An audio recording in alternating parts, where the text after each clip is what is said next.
So, ngayon, niluto ako ng ilalagay ko sa patatas. Ilan ko ng mushroom. Maraming mushroom. Hugasan ko muna. Huwain.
Patatas. So, lagyan natin parsley. Hindi parsley. Yung so, lagyan natin.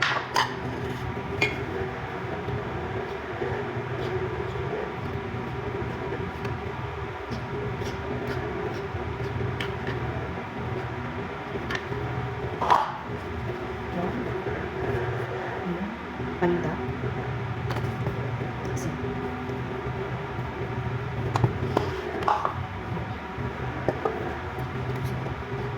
Breadcrumbs.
Lord!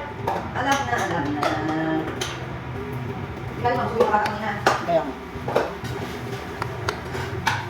Gamitin mo yogurt. Ha? Gamitin mo yogurt. Oo. Ang ano ko pa yun ang sauce ng ano.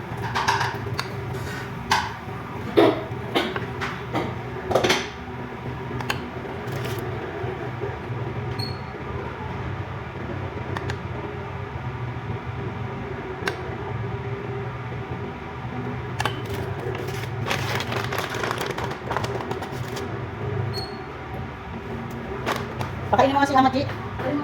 Alin? Galing ko. Oo, sabi niya, hindi sama sa akin. Sa akin, ewan lang. Iyayain mo lang, iyayain. Ha? Iyayain mo lang, tapos nakausapin ng tatay. Kasi gagawin ko pa yung pagkain niya.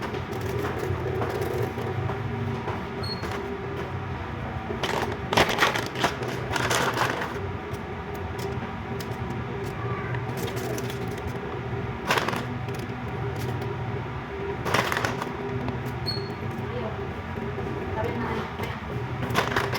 Ano sabi ng nanay? Kaya nga, ibig sabihin kakausapin pa nila.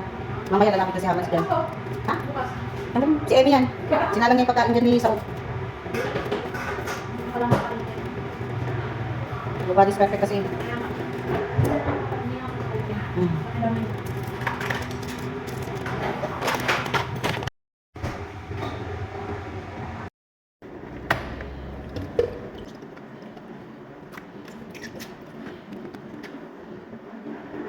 Gagawa ako ng barbecue. Chicken barbecue.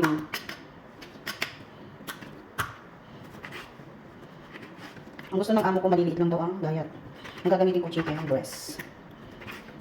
Gusto niya maninipis. Ay, Diyos me. Kulang na lang eh. Yan, mga ganyan. Mumuyain ko. Kulang na lang ako ng mumuya na pagkain nila. Kasi gusto ng maninipis, ang maliliit.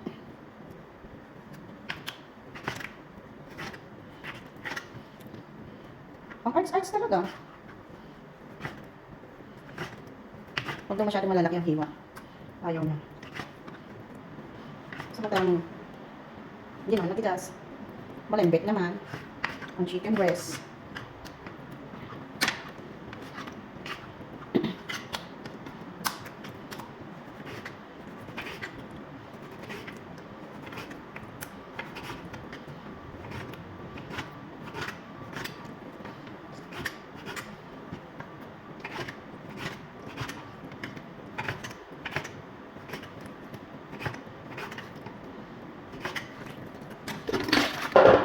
Hugasan ko muna.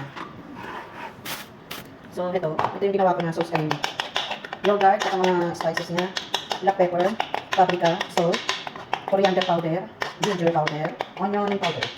So, yun lang. At saka meron pa pala siyang turmeric powder, pero hindi lang yung nilagay ko. So, ngayon imamarinate natin dito yung chicken breast. Mga 1 hour. Yung marinate siya ng 1 hour, mas maganda pag mas mahaba-habang oras yung pagmamarinate. Pwede nga, magdamagan. Mas masarap kasi yung sauce niya, pupunta sa loob talaga. Malasa. So, ayan. Tapos na siya. Ayan yung ano niya ngayon. Itsura pag na-marinate. So, lalagay ko muna sa, sa ref. Mamaya ko siya yan. Lalagay sa stick.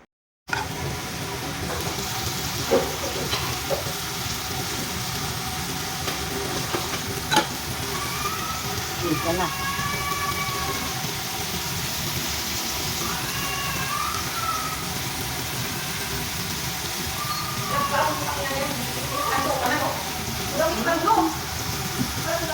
Dapat umiyak. Ha?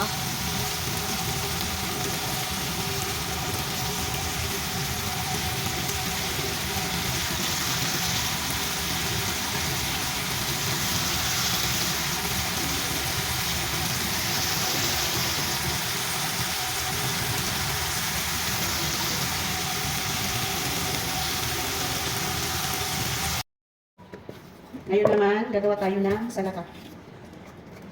Para makita nyo kung paano ko rin ginagawa yung salata. Na lettuce.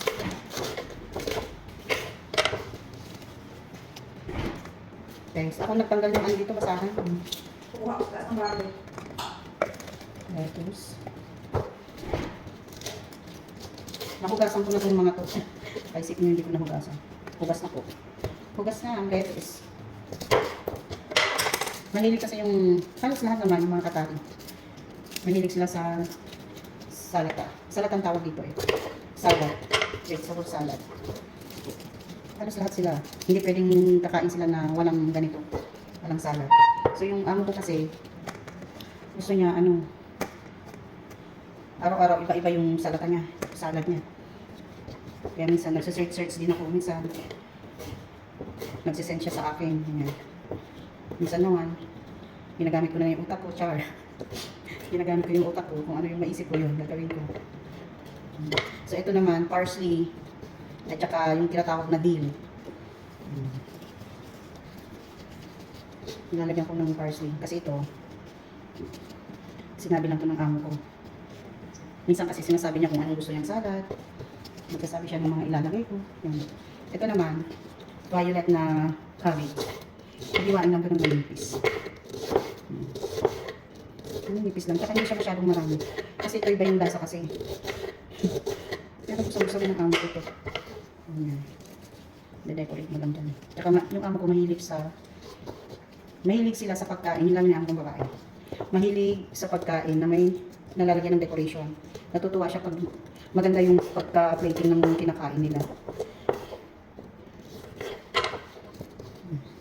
Yan. Kunti lang. Yan, tama yan. Tapos, kamatis, tomato cherry. Tomato cherry ang gamit namin. Kasi maganda naman talaga siya sa salad. Kaysa yung malalaki. Ito talaga yung ginagamit namin. Maliliit.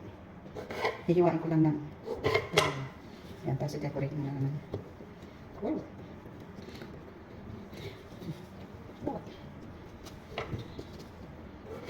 Kasi yung amo ko naman lalaki, paborito niya ang kamatis sa salad. Gusto niya maraming salad. Yung maraming kamatis yung salad niya. Ito naman, onions. Mahilig din sila maglagay ng dahon ng sibuyas. Pati tuloy ako, napapagaya din. Masarap din. Minsan ako yung pag kumakain ako, nilalagay dito. Minsan, ganito kahapon, di ko na hinihiwa. Minsan, tinatamad na. Yan. Decorate ko na din sa taas. Tapos, meron din dito ano, labanos na kulay pula. Malili ito. Yan. Nilalagay rin niya sa salad nila. Pabilog. Gagawin ko na ang pabilog.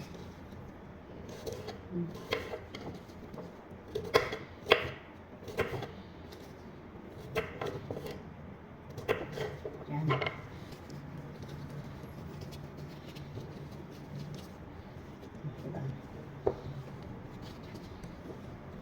So, parang tama na yung isa.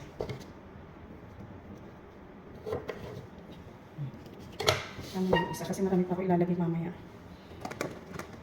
Nagdagan natin ng dill kasi nakakapagpasarap din ito ng salad nila.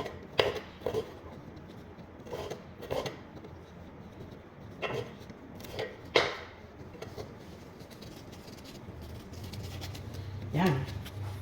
Meron pa ako idadagdag dyan. Magdadagdag pa ako dyan ng sweet corn. Pero itong sweet corn, nalaga ko na. Pero gagawin ko pang, i-drill ko pa siya. Tapos meron din quinoa. Yung nakakaalam ng quinoa. Masarap din ito sa salad. Diba? Nilaga ko. Ha? Oo. So.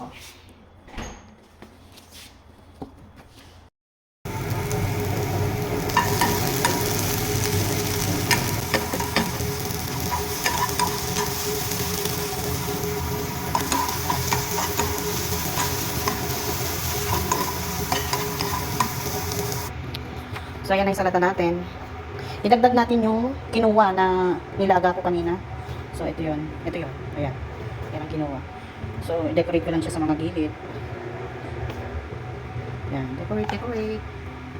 Decorate, decorate. Decorate, decorate. Ayan. Decorate, decorate. Ayan. Diba? Tapos, yung nag-grill na sweet corn. Decorate din natin siya.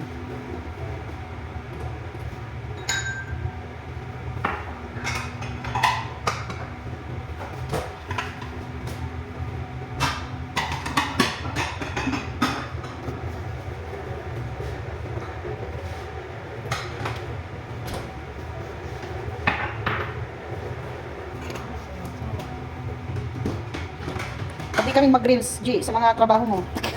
Mag-reels. Oh, reels sa Facebook. Wala lang ang kanta. Hindi, habang gumagawa ka, nagbibideo ka. Ikaw na nun. Ayan. So, ayan. So, ayan. Maglalagay tayo ng feta cheese.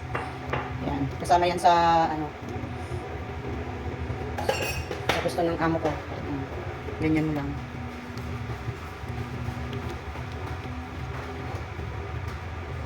Durug-durugin lang.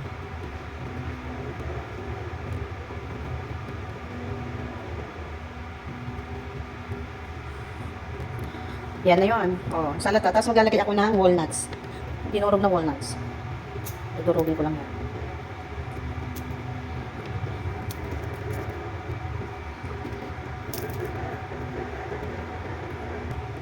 Ayan ang aking salata. Tarantantan! Tarantantan! Diba? Sarap ng salatang tignan.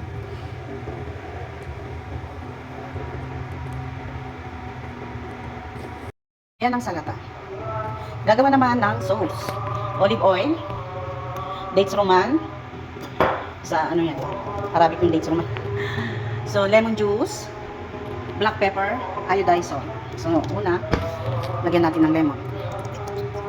So, depende na sa'yo kung gaano karami. No? Tapos, dates roman, ito yung pomegrante. Sa English, syrup. Yan, ilagay tayo. Tansya-tansya na lang. Di ba? Tansya ko lang din. Tapos, olive oil. Bahala naman yung gano'n karami. Black pepper.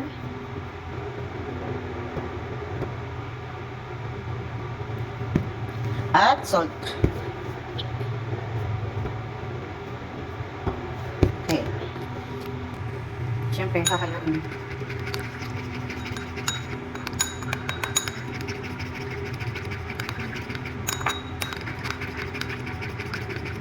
Yan.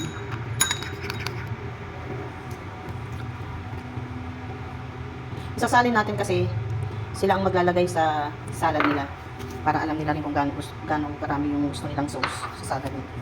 So yan lang, babush!